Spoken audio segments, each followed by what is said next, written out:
യേശു കർത്താവ് ലോകത്തിൻ്റെ വെളിച്ചമാണ്. വെളിച്ചം എവിടെയുണ്ടോ അവിടെ അന്ധകാരം മാറിപ്പോകും.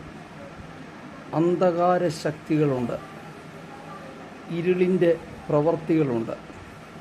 അന്ധകാരം ഭൂമിയെ മൂടുവാൻ നോക്കുന്നു, കൂരിട്ട് ജാതികളെ വാഴുവാൻ നോക്കുന്നു.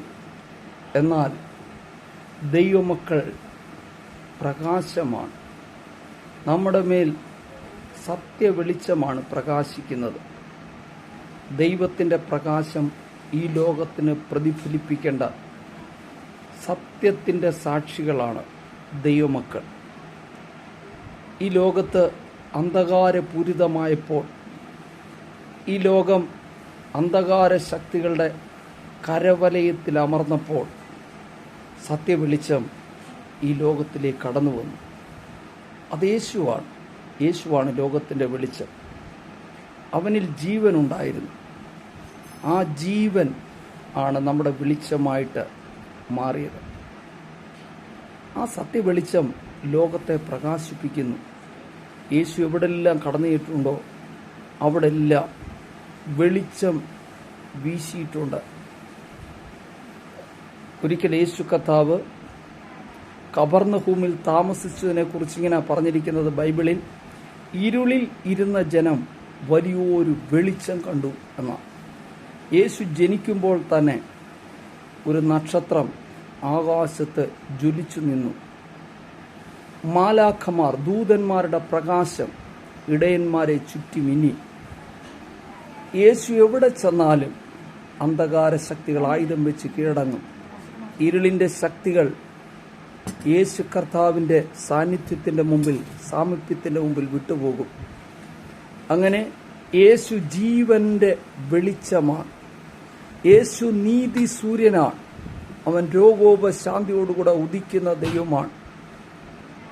യുഎയിലുള്ള ദൈവമക്കളോട് എനിക്ക് ഒരു ഉപദേശ രൂപേണ പറയുവാനുള്ളത്, നിങ്ങൾ ഒരു ദൈവദാസന്മാരെയും ഇവരുടെ കണ്ണുനീർ നിങ്ങളുടെ സഭകളിൽ വീഴുവാൻ ഇടവരുത്തരുത്.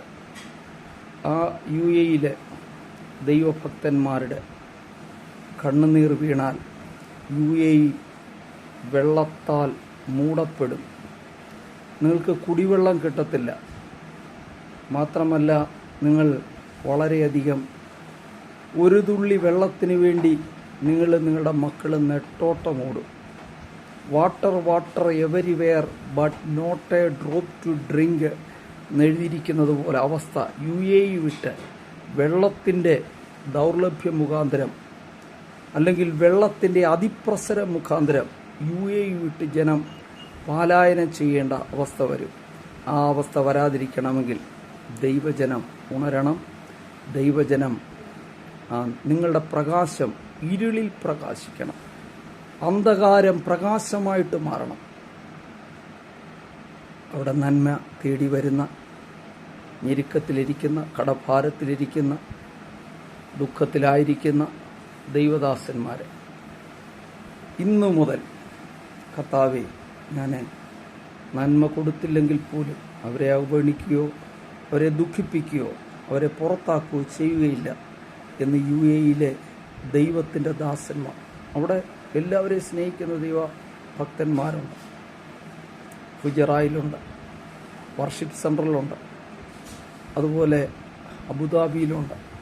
അവളെ പുറത്താക്കാൻ ശ്രമിക്കാതെ, വഴികൾ അടയ്ക്കാൻ ശ്രമിക്കാതെ, പുറന്തള്ളാൻ ശ്രമിക്കാതെ, കണ്ണുനീർ വീഴ്ത്താതെ നിങ്ങൾ സൂക്ഷിച്ചാൽ ദൈവം നിങ്ങളെ കൺമണി പോലെ സൂക്ഷിക്കും. ജലപ്രളയത്തിൽ നിന്ന് രക്ഷിക്കും. അത് അനുഭവത്തിൻ്റെ വെളിച്ചത്തിലും കണ്ടുകൊണ്ട് കണ്ടതിൻ്റെയും ചെവി കൊണ്ട് കേട്ടതിൻ്റെയും വെളിച്ചത്തിൽ ഞാൻ നിങ്ങളെ ഉപദേശിക്കുന്ന ഉപദേശമാണ്. നിങ്ങളിത് കൈക്കൊണ്ട് ആ വരാനിരിക്കുന്ന വലിയ ജലപ്രളയത്തിൽ നിന്ന്